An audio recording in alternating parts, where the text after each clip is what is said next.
Hello students, so we start this chapter from the last paragraph on page number 58. As you know, the chapter is about Ashokamitra, who shares his experience of his life when he used to work in Gemini studio. As his work was not so important in that studio, but he was the most well informed person in the studio about each and every person and their lives. So earlier I told you about the makeup department, which was at Robert Clive's table, and it was a great example of national integration because many people of many religion and regions used to work there. So there was a strict hierarchy which was maintained in the makeup department. Strict hierarchy that follows a tradition, that follows a chain. So what was the hierarchy actually which was maintained there? The chief makeup man made the chief actress and actresses ugly because according to the writer, the use of makeup was to make the actor or actresses ugly, even uglier than good looking. Earlier they used to look good, but after applying that makeup they looked ugly. So the chief makeup man made the chief actor and actresses ugly because the writer considered so. His senior assistant, the second hero, his senior assistant used to do the makeup of second hero and heroine. That means the co-actor. The junior assistant, the main comedian. The junior assistant used to do the makeup of main comedian, and so forth. So in this way, the person who was less important in the film was attended by the junior assistants and so on. The players who played the crowd were the responsibility of the office boy. So in this way, if there would be a crowd scene, then the crowd was the responsibility of the office boy. The office boy used to do the makeup of the crowd. Even the makeup department of the Gemini studio had an office boy. So that makeup department of Gemini studio had an office boy. There was an office boy. On the days when there was a crowd shooting, you could see him mixing his paint in a giant vessel. So whenever there was a crowd scene, there was a crowd shooting, the office boy, as he used to do the makeup of the crowd, he would mix his paint in a big vessel. एक बड़े बर्तन में वो paint को घोला करता था to do the makeup of the crowd. So that's why they were less important, so their makeup was done like that. And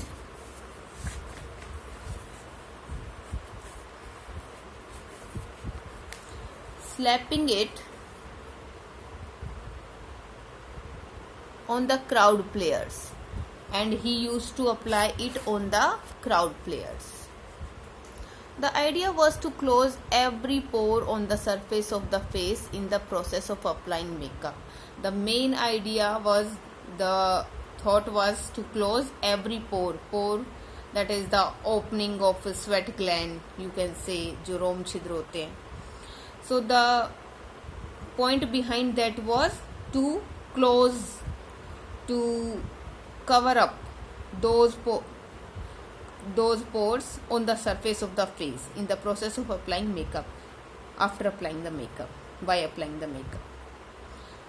He wasn't exactly a boy. He was in his early 40s. Even he was called the office boy, but he was not a boy. He was in his early 40s, like 41, 42. His age was 41, 42, 43.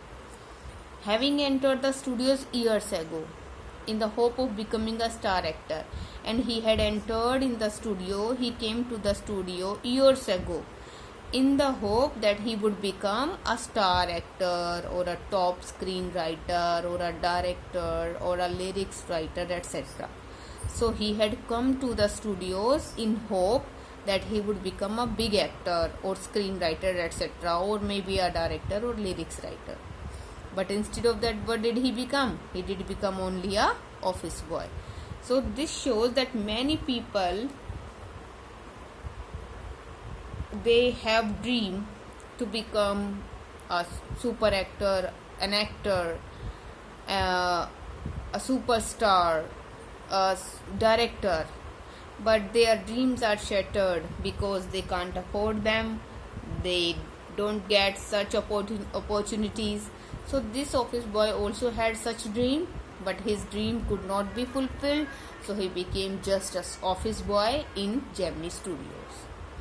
He was a bit of a poet, so this was also a quality of that office boy who used to do the makeup of the crowd, that he was a bit of a poet. So he was a poet also, a little bit.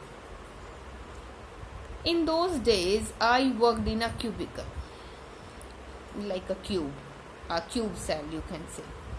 So in those days, who's I here? I is the writer, the narrator, Ashoka Mitra, as he is sharing his experience with us.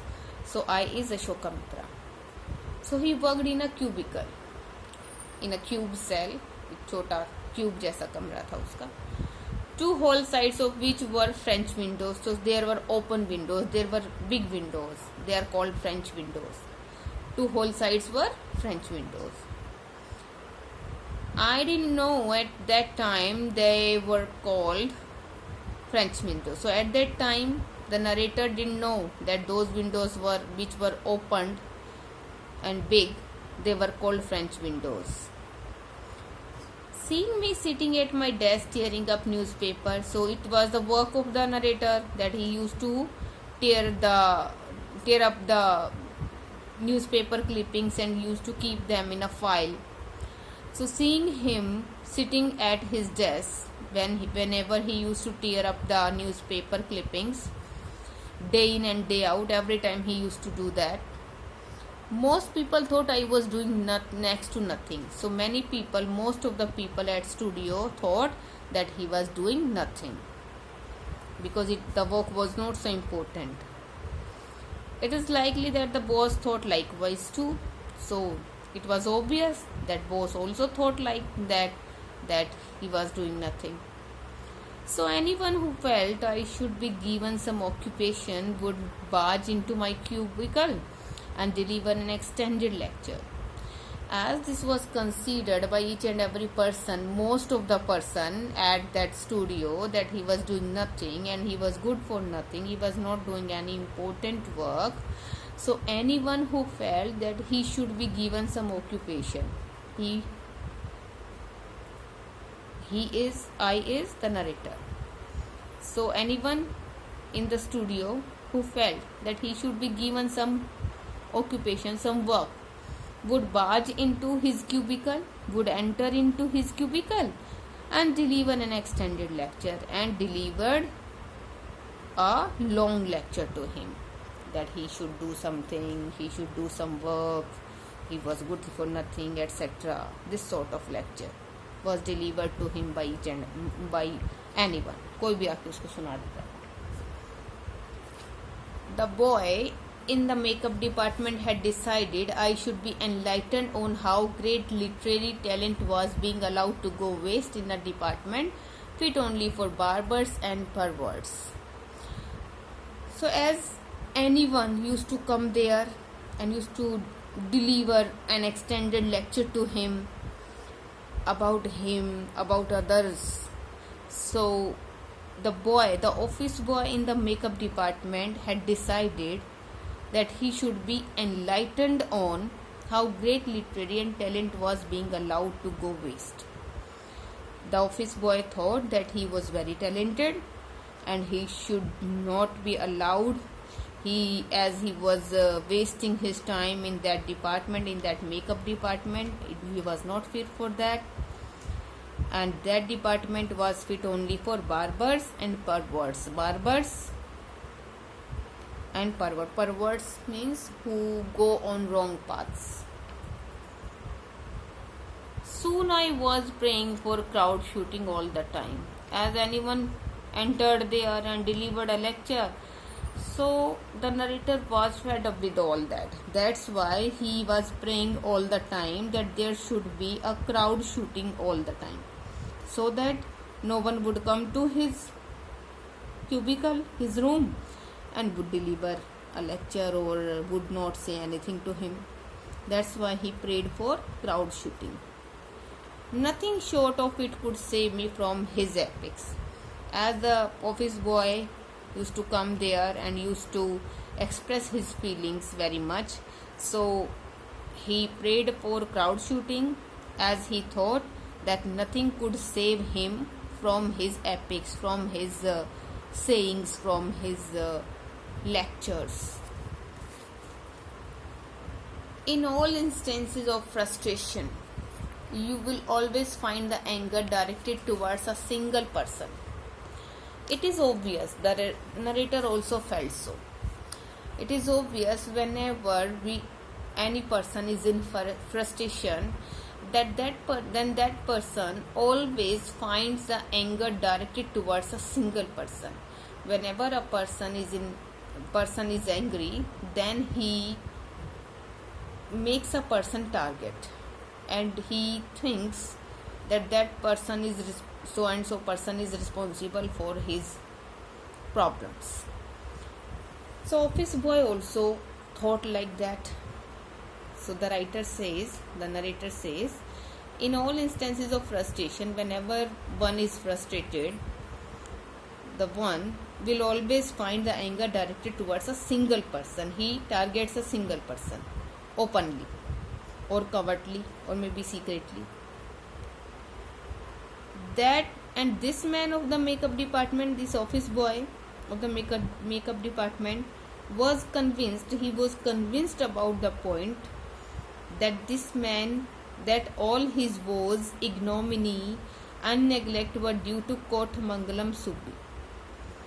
So this person from the makeup department thought that all his woes, all his troubles, all his ignominy, all his insults and neglect were due to Kothamangalam Subbu, due to this person.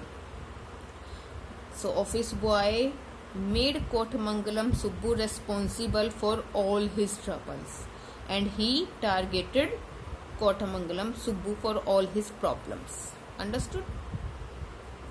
He considered Kothamangalam Subbu for responsible for his problems. So that's why he was angry on Kothamangalam Subbu. Now the question arises, who is Kothamangalam Subbu? Subbu was the number 2 at Gemini Studios. Who was Subbu? He was at number 2. He was the second important person at Gemini Studios. Remember this name also, Gemini Studios, and learn the spelling of Kothamangalam Subbu. He was at the number 2 position at Gemini Studios. He could not have had a more encouraging opening in films than our grown-up makeup boy had. So he also could not have an encouraging opening in films. Even he also had the dream that he would work in movies so frankly, so successfully, but he could not get an encouraging opening. Then our grown-up, even not more than that makeup boy. Even the makeup boy got some popularity, but not Kothamangalam Subbu in his initial time. तो इतना ज़्यादा वो भी मतलब makeup boy जो था उसने भी काफ़ी पॉपुलैरिटी गेन की होगी बिगिनिंग में, जितना कि कोटमंगलम सुब्बू तो बिगिनिंग में नहीं कर पाया, but now he is at number 2. So he earned that position time-wise. On the contrary, he must have had to face more uncertain and difficult times. So he had to face. That's why, as he was not popular, he could not get success earlier when he came to the studio to work. So at that time, he had to face more uncertain and more difficult times. For when he began his career, there were no firmly established film producing companies or studios, because at that time there were not so firmly established, बहुत अच्छे से established film production नहीं था, companies नहीं थी और ना ही ऐसे studios थे. So that's why he could not get chance. Even in the matter of education, and if we talk about his education of Kottamangalam Subbu, especially formal education, Subbu could not have had an appreciable lead over our boy. Even Subbu could not get much education comparatively, not more than that of his boy. So even he was not so educated. Even the office boy was more educated than him. So this was the fact about education also. Even then he is at number 2 in the studio. But by virtue of being born a Brahmin, but as he, Kottamangalam Subbu, was born in a Brahmin family, so it was a virtue for him indeed. Because earlier there was, you can say, the people of upper caste were considered much important than the lower caste. So it was a virtue for him, it became a virtue, it became a good quality of him that he was born in a Brahmin family. That's why he got some opportunities, he got some benefits because of that. He must have had exposure to more affluent situations. So he must have had exposure, a representation to more affluent means prosperous situation. So that's why he got some exposures to more affluent, more prosperous situations. So this paragraph is about Kottamangalam Subbu. Kottamangalam Subbu was at number 2 at Gemini Studios, and the office boy was jealous of him. He considered him that because of Kottamangalam Subbu, he himself was in trouble, and he considered him responsible for all his troubles. And as we talk about Kottamangalam Subbu, in the beginning he faced many problems, and if we talk about his education, that he was not so much educated, but as he was born in a Brahmin family, so this became a quality of him. And even we will discuss about his other qualities as well. What were the other qualities of him? The whole paragraph is about him.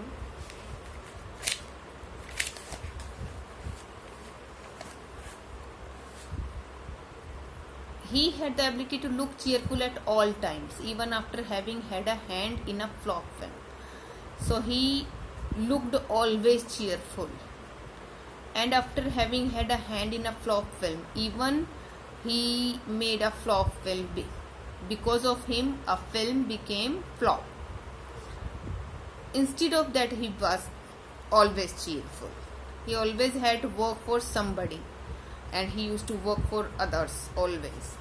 He could never do things on his own, but his sense of loyalty made him identify himself with his principle completely, and turn his entire creativity to his principal's advantage. So he always had to work for somebody. He could never do things on his own, but his sense of loyalty, he was so loyal that made him identify, that made him popular with his principal, with his boss completely, and turn his entire creativity, and this quality turned his entire creativity to his principal's advantage. So he became popular in the eyes of his boss, and he got advantage of this because he worked for others, he was so loyal, and he was so creative. He was tailor-made for films.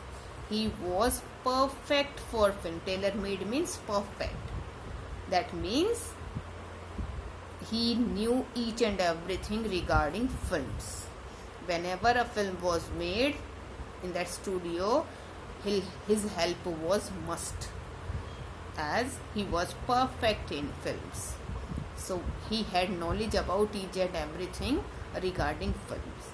So we will continue in the next video.